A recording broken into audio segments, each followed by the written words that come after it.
Mid lane. Man, I love the mid lane. There's just something legitimately sexy about playing the mid lane and being that star player on a team that just doesn't really apply to other lanes for whatever reason. Even if your carry is good, it's not the same. The unfortunate thing is there's just not that many good mid lane guides around. The ones that do exist focus almost entirely on old, outdated mechanics like creep blocking, for example. RTZ, you just don't even do that these days with the rune.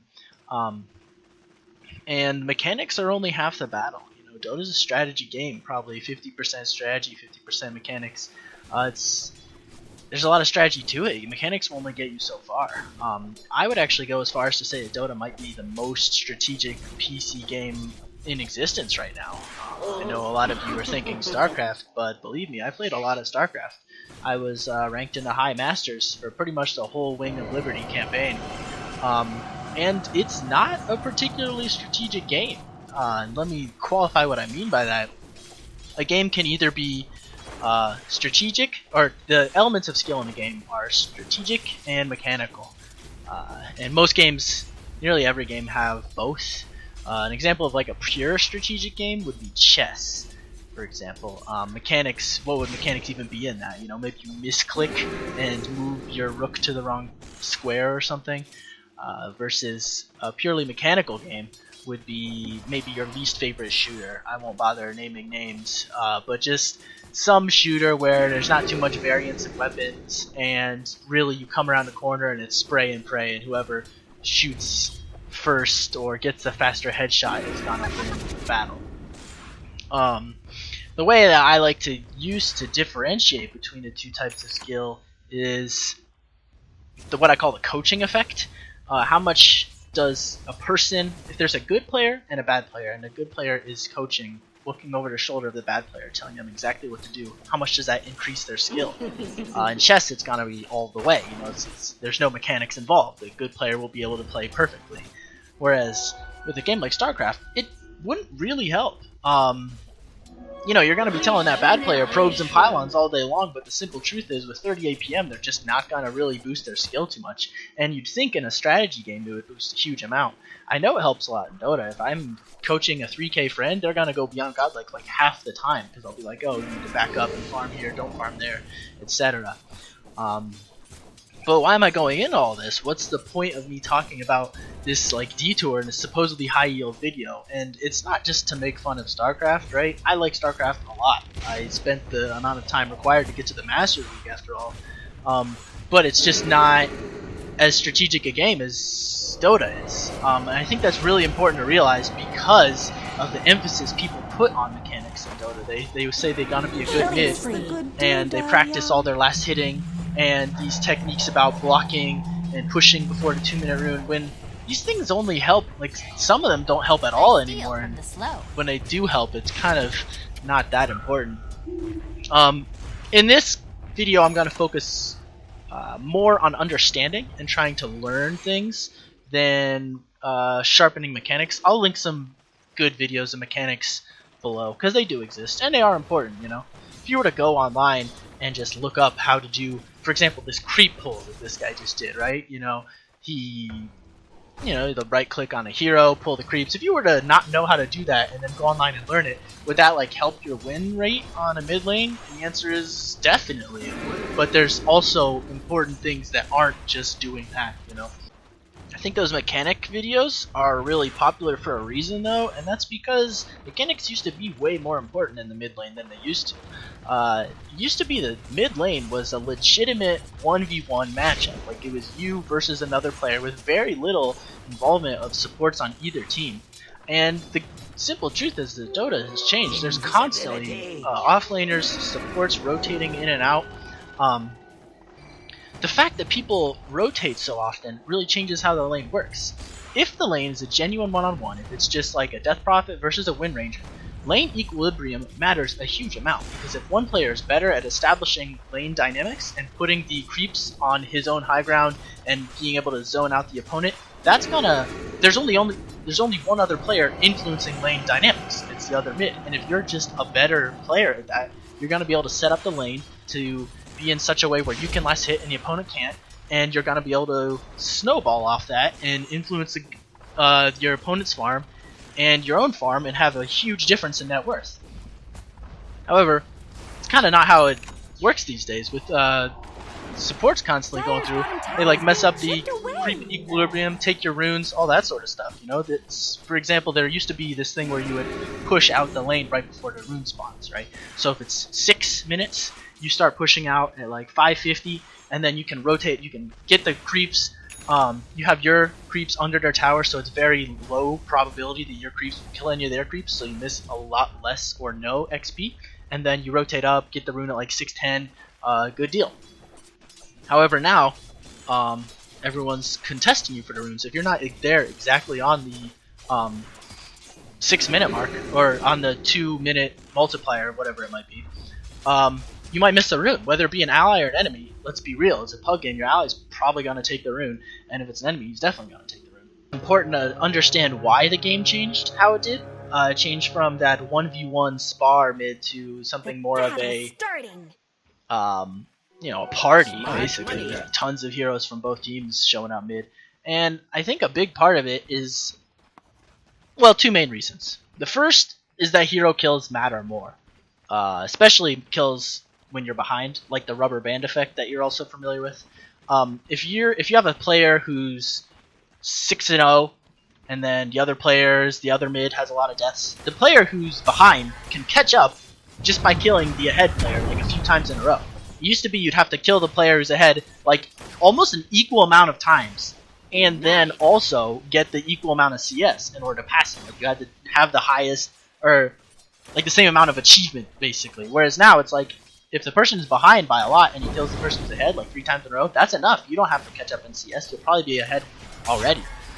So if you have, what that means is, if you have a player who's really good at making plays, like Miracle for example, he's going to be able to catch up even if his early game CS is not quite up to snuff, you know?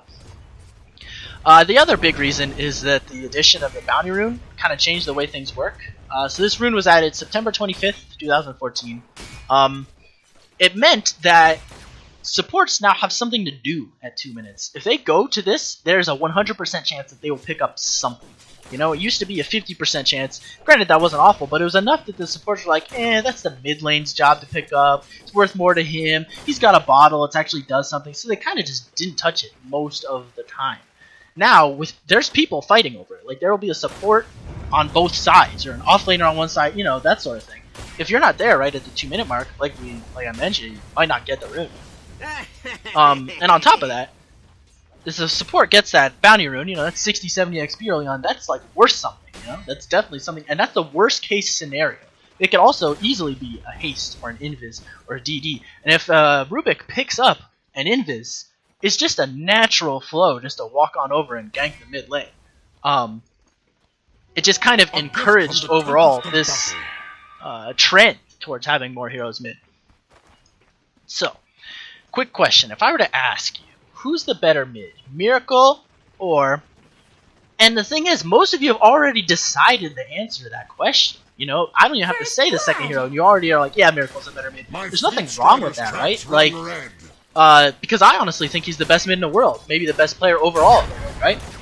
But let's think about that. If this is the best player in the world, how's he doing right now in this game, faring against the Dragon Knight? He's actually kind of getting crushed in CS, right? But you have to understand this is a perfect example of the fact that CS just doesn't matter as much as it used to. You know, you take a game like this, someone might look and be like, "Oh, Miracle's like not doing okay. He got some more CS," but you'll see as this goes on, he's actually behind the Dragon Knight in CS like the whole early game. Even though on paper Tinker should win, and yet the simple truth is most people don't look this close. If they want to determine who wins mid, it's no longer about looking at CS. It's about this: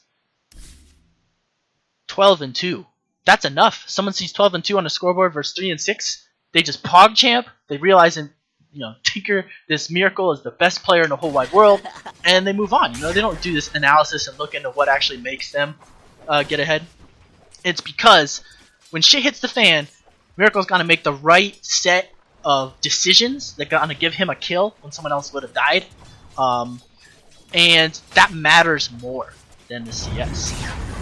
So, for example, we have Miracle getting ganked here mid. Uses the proper cutting out, holds on to his fairy fire, waits till the last moment, still kind of baiting them. Whoa! Instant kill on him. He's hanging on to this, he's watching the opponent. You know, me, I probably would have died and raged at my allies, but it's like this is what makes him who he is. You get a kill like this, he baits them into it, he takes a kill away, even though he's still behind. Granted, it's pretty close, I guess, but he's still behind. You know, this is what makes him who he is. He's able to make plays when other people would have made excuses, frankly. And that's really important. We're gonna be watching this mid, and you're gonna be thinking, who won mid? And the thing you gotta realize is that phrase doesn't have nearly as much meaning as it used to, you know? The real meaning of who won mid is not like a thing that has intrinsic value in Dota. It's really more like a way to flame your allies after you lose, be like, oh, you lost mid. In reality, like, you can maybe say a team won mid, right? Like, oh, Radiant or Dire won mid, but it's not like what, Dragon Knight won mid? You kind of say this is Dragon Knight right here? Like, you know what I mean? There's just so many heroes on both sides. So, you have this player Tinker, this Miracle guy, who's, you know, behind in CS, but it's hard to really say he's losing mid. Obviously, he's 2-0. And the enemy put a ton of pressure on him. That's what mid's all about today, right? You can't, the CS and stuff, that's important, but it's secondary. Now, I'm saying all this stuff not to discourage you, but to really just set your expectations in the right place and to kind of redefine the goal of a mid laner, you know? No longer is it to just crush your opponent out and squeeze them out of the lane. It's really more like try to survive through the mid lane, or yeah, the mid lane laning stage, so you can actually like get to playing Dota. The simple truth is, it's no longer a fair lane, you know? It's more like the off lane, where there's some games you can make stuff happen, but some games you just can't. You know, you're gonna be playing, and on top of that, you're playing a pub. You don't have Miracle's like great supports to back you up. You just have, there's some games where you start off and you don't have a courier. Or you go in and you get ganked 2 times in 5 minutes. Or they won't let you have the courier, you're trying to get your bottle, and they won't, you know, let you, and then finally when they do, the courier gets picked off. It's more about getting the most you can out of this lane before the actual game starts. You know what I'm saying? Alright, all that being said, you still need to learn how to play mid, right? There are still going to be some games where there's not too much going on, like no one really ganks you, so it would be nice to do well in those games. First thing I want to suggest is play a lot of those 1v1 mid like options, like where, you know, just the practice 1v1. That's very useful. You're gonna click it and it's gonna take a while to queue because not that many people play it, and it's not gonna be as closely tied to your normal MMR as other games because again, not that many people play it. But that's kind of almost realistic, right? I mean, you're gonna have games where the opponent mid is a lot better than you. You just need to learn to practice against that, you know? I think that's the best way to sharpen your mechanics, is to just have a lot of laning stages, just over and over again. It's the best way. You can play 10 matches of that, right, in a couple of hours, versus 10 matches normally takes a long time. So first off, your first thing you gotta do is items. You know, if you're a ranged hero, pretty much always the same thing. Same thing with melee. They both kind of have their set. You get the cheap stat items, whether it be, you know, it's basically one of these, you know, Bracer, Race Band, Null Talisman, and Magic Wand. Magic Wand for certain matchups. Other than that, you get the one that is your hero type when you're a ranged hero, and then you get the GG Branch, the Fairy Fire. Fairy Fire is a melee, not always required. You're going to see Miracle get it pretty much every game because he has a lot of emphasis on making the plays. In my humble opinion, if Miracle does it, it's pretty much just right. So, you know, I think it is something you can decide to adjust based on your playstyle if you want to, though. I don't know. As a melee hero, you're gonna pretty much get the Stout Shield. It gives you... It's one of the only advantages of being a melee hero is that you can buy a Stout Shield. You know, this is a lot of damage reduction, right? 50% chance of 16 damage block, right? That's 16 less damage they do to you. So that's the equivalent of 8 less damage every hit. That's for 200 gold. How much gold is it to buy plus 8? It's about 500. So minus 8 for 200. That's pretty good, right? And then not even to mention versus creeps, it's 50% chance to pretty much not take a hit. It's reducing almost all the damage. So you're pretty much gonna get this, and then the rest of the money's gonna go to a bottle. And then after that, what you do is you're just gonna do this thing where you take your AoE nuke, because most heroes have one of these, and you just try to last hit while hitting the enemy. You're gonna see Miracle's pretty good at it. Most of his hits are gonna also hit Dendi. Similarly, Dendi's gonna use his nuke to not only nuke the Miracle, but also to make him miss the last hit. That's kind of the way you use this, right? You're gonna use your nuke. You want to try to be getting 2 for 1 most of the time. The one of those two is always gonna be obviously getting damage on the opponent. You want to always damage your opponent with your nuke, but then you want to either deny a CS or add a CS to yourself with your nuke, so you kind of get the most value possible. And then you're just gonna spam. You're gonna do this sort of thing where you just continually do it, and the truth is, you don't really have enough mana to actually bully the opponent out of the lane. Especially because you're not really committing to anything, right? You're just casting it and then backing up. And he's gonna do the same thing, and you're both gonna bottle off the damage, and that's okay. Committing to a kill is like, I see tons of players do it who are like mid to low level, mid-low level mid players. High level mids, you'll notice they always like to keep their health topped off as much as possible, because you can get ganked at any time, and even if you're really good with really good map awareness, the better you get at being map aware, the better your opponents get at tricking you, right?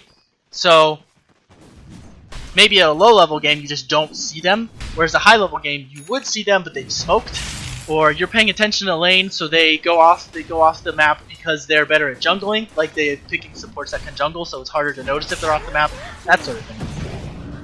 As usual, Miracle making the plays. We might point out again, where is it, 21-9, net worth, Tinker's crushing him, now he's not, right?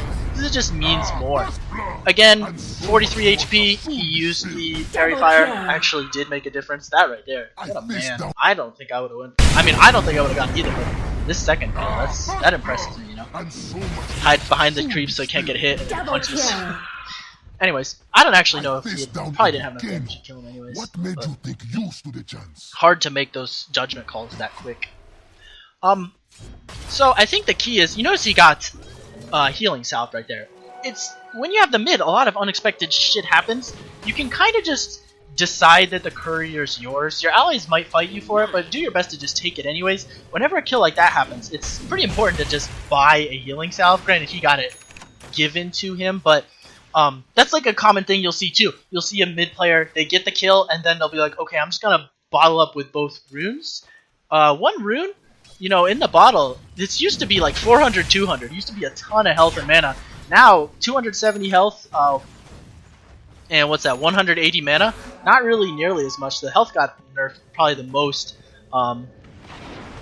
And just the runes in general are not worth quite as much. So you do sometimes need to ferry out yourself some regen, and that's important to note, because if you do that, you're going to spend a little bit of money to get a little bit of money because you're last hitting, but you have a net gain of you're going to be able to get XP, right? You're not going to miss XP by doing that.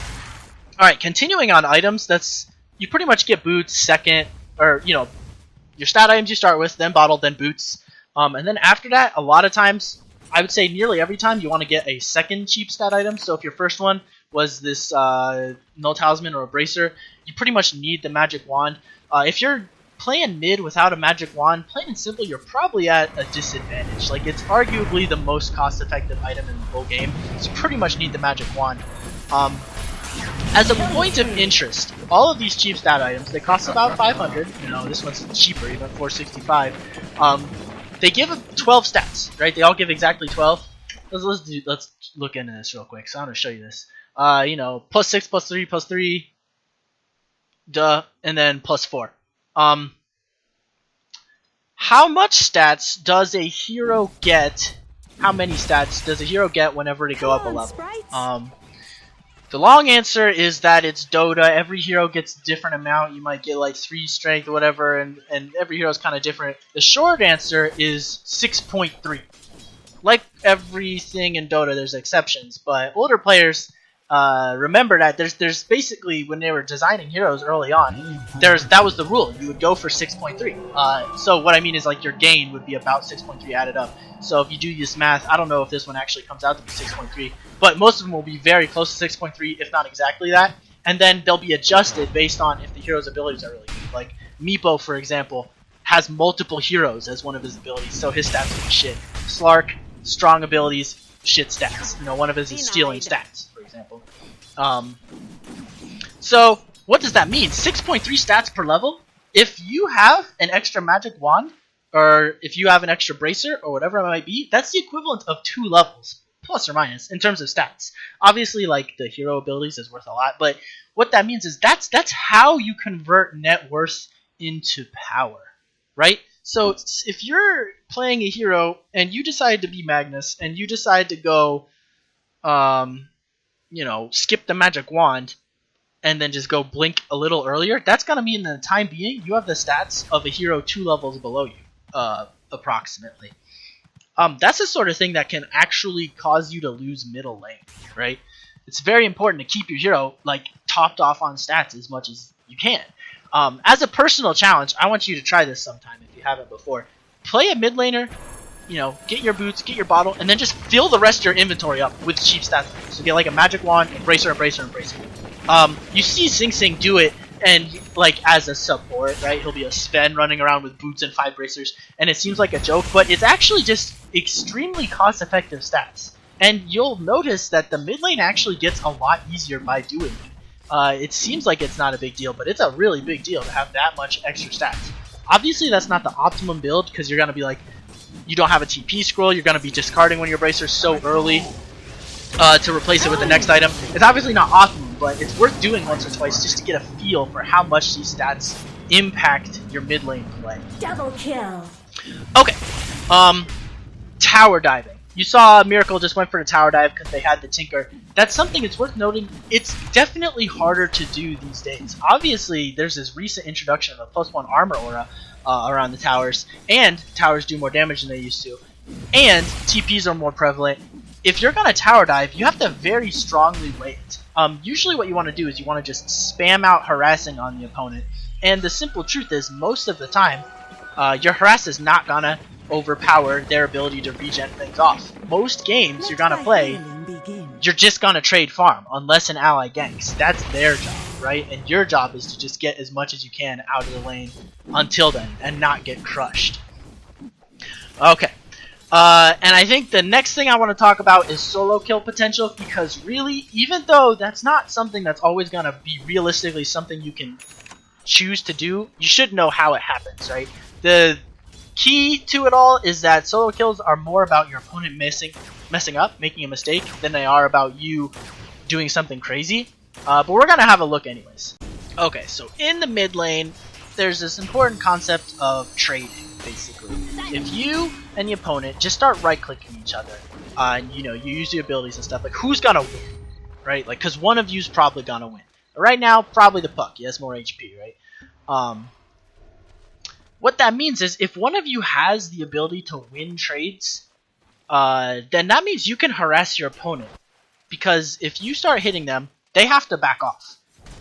If they were to just continue trading with you, they would just die. So whoever's like winning in terms of like that theoretical trade victory spot, you know, whoever's winning that, they can put out more damage for free. Commonly, it's balanced enough that neither player would win the trade, like, clearly, so it's gonna be neither player wants to aggress, because if they do, the opponent's creeps will attack them, and then with all the creeps attacking, the person who is being the aggressor loses the trade. That's like a common scenario, but outside of that, you'll see just heroes constantly throwing nukes at each other.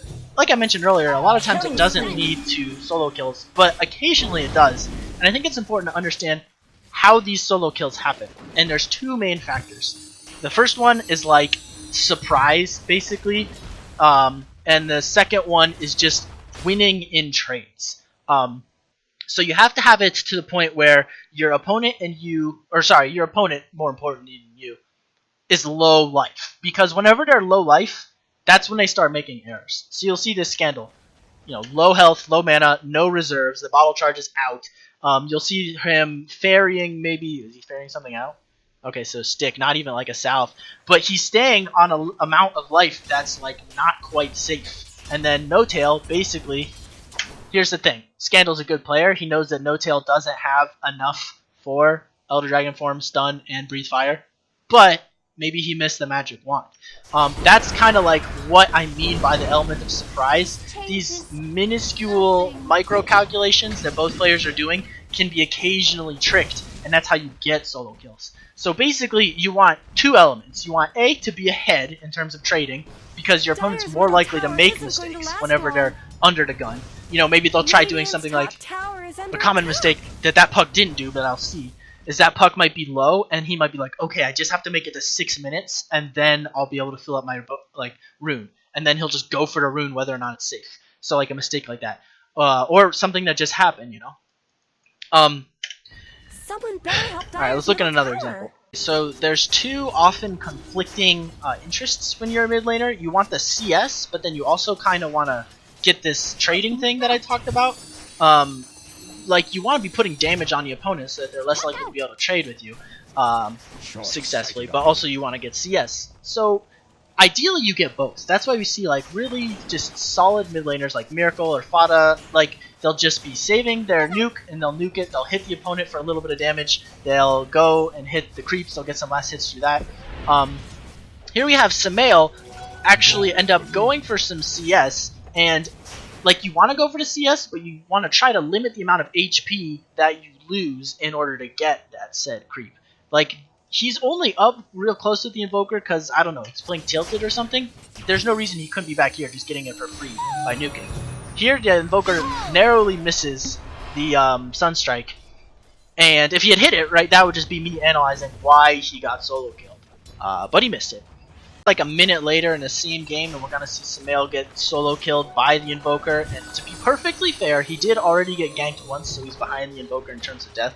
But before that happens, I want to take a quick look at item builds. And again, I want to touch on how important it is to be able to win trades. You'll see both players maxing out, getting as much stats as possible. Obviously, this is for Veil, and then eventually building a magic stick. And then this is gonna be, you know, the usual. Plus, his next item choice was the Ring of Basilius over boots. These are not his boots. His maybe next item will be boots. But he's actually prioritizing even more trading ability over boots. He's getting 3 cheap stat items. Granted, you know, this Ring of Basilius is not exactly stats. But this extra ability he has, plus the Lycan Roar, granted, this allows him to do so much more damage than Samael's waiting for. And Samael, who's losing in the trades because he's behind, actually gets solo killed instead of just harassed when he goes up. He makes that minor error. He was expecting to be able to just get out, heal up, and get a couple extra CS, but that's enough that maybe picks him off. Without even having boots, he just had that much damage. Kill him before Samael get out of range. Again, the two main components. Your opponent's got to be losing the lane, like losing in trades, and then also they have to make a mistake. But the way you get them to make that mistake is by having burst damage, right? This last example, we've got Samael on the Timbersaw versus QO on the Alchemist. First, I want to just observe the fact that these are the best of the best, and it's still... Solo kills are rare, but they still happen. I had to look through a lot of replays to find 3 solo kills, pretty much all of the Manila Major replays so far, but I still found 3, and these are really strong mids. The one that stood out, the reason this one stood out to me is because it happened so early. I think they were both level 1, or either level 1 or level 2. I think Samael might have been level 2. So again, the two things, the two ingredients needed to make the solo kill happen. You have to be winning on trades, right? Samael's already put a lot of damage on QO. QO's already starting on one of his 2 tangos, and Samael's taken nothing. So that's like that's important because it kind of gets your opponent feeling like rattled, and that's essential because solo kills only happen from mistakes. So your opponent's got to be feeling a little rattled, and then the second piece is going to be like burst damage, like unexpected damage. This is a matchup. This is a rare matchup. You know, you don't see Timbersaw mid that often, so it's very easy for Alchemist to misunderstand how much burst damage Samael has. If you were to look at this right now, this 226 damage, Samael's about to burst him in like a second.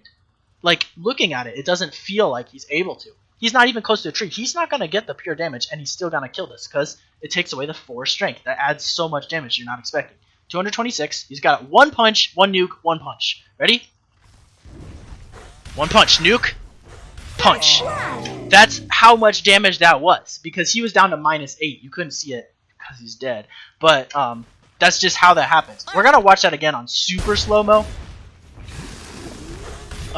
So those are like the necessary... Oh, I see. I missed it. Not much good's happening to Radiant's Alright. tower. Punch. Punch. Hit. That went from about 150 to 2. And we're gonna quickly pull that up. Timber Saw and Alchemist. Hits 150.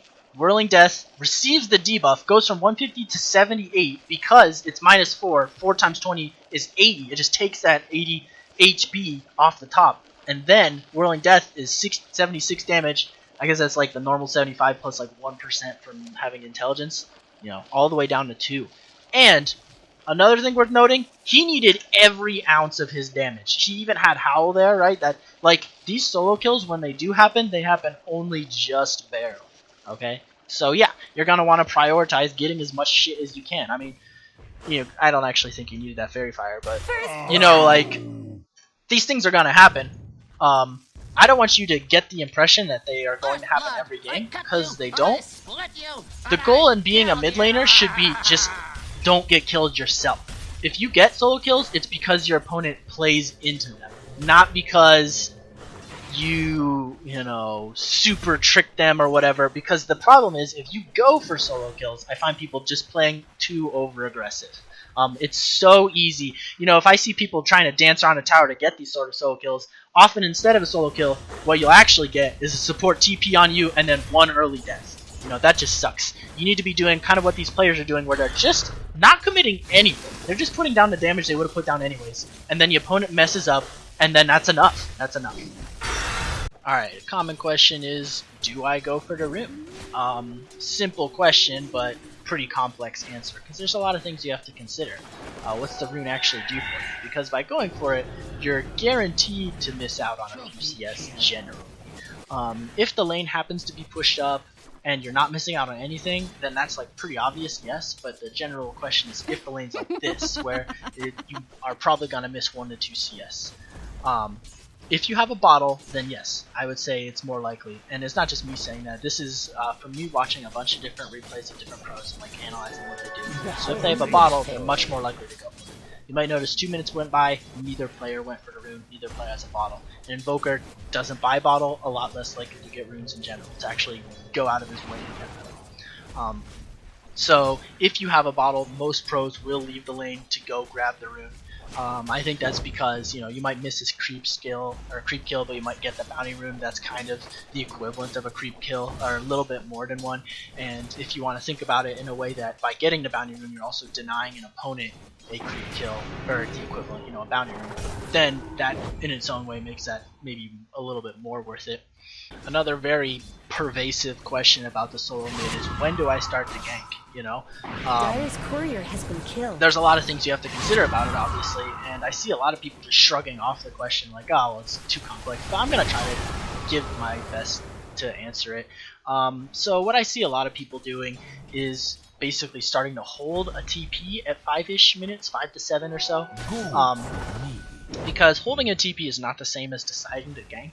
Right, deciding to gank is an aggressive posture, whereas holding a TP is just defensive. It means that if one of your side lanes gets dove, you can TP there, because a defensive TP is a lot better, because it pretty much guarantees you some return on your investment. You invest some time to go to the lane, and then you're gonna probably pick up a kill or an assist, and you won't die, right? Versus like TPing to a lane in order to make a kill, you might not get that kill, right? So in terms of actually being aggressive, it's a little later than that. I find like 7 to 12 is about the time range whenever the mids start getting active on the lane. Sometimes longer. Sometimes when there's like a party mid sort of situation, the mids are more comfortable staying in the mid lane because they're already exerting influence on the game just by being mid and killing the people that come to them. Like a good question would be why? Like why did they wait until that time? Oh, here's the Queen of Pain sees a gank or a dive, so she's gonna teleport in and go for a kill. One dies, two dies, she gets the assist on both. Actually, she got the kill on one, so that's worth a lot of gold. That's like more than you're gonna get by getting a crew stat or two. Notice afterwards, by the way, and this is all about just being efficient, right? What does she do? Instead of running straight back, she takes this wave, right? So she's gonna get a few CS. It's about one wave worth, which is here. If she had ran straight back, she would have gotten there halfway through the wave, so she would have gotten like half a wave. She's gonna get a second wave here, and because like no one's in this lane anyways, right? It's okay to let the invoker. He's not a QE invoker, he's a QW, so he's not going to take down the tower. And she's also able to stay about till the 8-minute room, so she doesn't even miss out on that. Just barely gets through for the Wolves deny it. So well played, S4. You're wondering like why is it that it seems to be the right time to gank at about that 7 to 12 minute? It's because of the levels of the different players. Towers got problems. At this point, this is whenever people on the sidelines are starting to hit level 6 and 7. Let's go back to this experience graph. You'll notice that the experience awarded is 100 and it goes up by 20 each level until you hit 6. Then it starts going up by 100. So below level 6, the amount of experience awarded drops off sharply. And you'll notice this, like a lot of people, even though they might not have seen this graph, understand it as like a sort of visceral reaction. If you go and you gank a lane and there's 2 level 4 heroes, you're going to come back and you might get some gold, but you're not going to get much experience and you'll be down a level. I think the most important thing is to, whenever you decide should I gank or not, you shouldn't be thinking, okay, if I gank it's going to win my safe lane, his lane, you know, that shouldn't really factor in, as weird as it sounds. It should be, how can I get the most net worth on my hero in the shortest amount of time? So, you know, you saw S4 defensively go in because he got an assist and a kill and a bunch of XP and a gold for that. Versus teleporting to a lane and aggressively killing a level 4 support. You know, you're gonna, either way, you miss out on a wave, maybe 2 of CS. So you have to make it worth your while, you know. All too often I see people gank right at level 6, get like a kill and come back, and they've actually lost so much in the mid lane that it's not worth it. You know, your allies are more likely to win the lane. The simple truth is, it doesn't always pan out, you know. Your ally might just throw their life away. You're playing some pubs. There's no guarantee they're gonna play right. Another defensive TP from S4. More likely he's gonna get a kill from this, you know. Oh, he didn't actually get it. But that's kind of the decision making that goes into it. The other thing to remember is that these days there's a lot of physical damage mids. You know, TA, sort of popular, QE Invoker, always very popular, and occasionally you'll see the Death Prophets, the Dragon Knights, you'll occasionally see like a Shadow Shaman. If you leave the mid tower, there's a decent chance that they're gonna take your tower if you leave it alone for a minute or two. That's for sure a loss if you give up the mid tower for nothing. I'm gonna end this chapter on a clip of 2 iconic mids, S4 versus Dandy, just playing around with the creep equilibrium, doing both pulls, both doing actually completely symmetric pulls, right clicking each other, pulling the melee creeps of each other's lanes back, getting the melees aggroed onto the range creep, trying to last hit and deny their own and opposing team's range creep, and then trailing around off to the sides, tanking the melee creeps so that they could reset the equilibrium to their side of the river. Of course, it doesn't work that well if both players are doing it at the exact same time, because then the equilibrium's here and here. Kind of a weird happening. Alright, so don't forget, going forward, just do the best you can to get the CS that you can get out of the mid lane. You know, play reactive, teleport defensively if needed, offensively much later, and in order to play mid, really, you have to be able to play from behind. Plain and simple. There's some games where you're just going to be behind, you can't get tilted because the game's not over. Keep that in mind. You can make a comeback.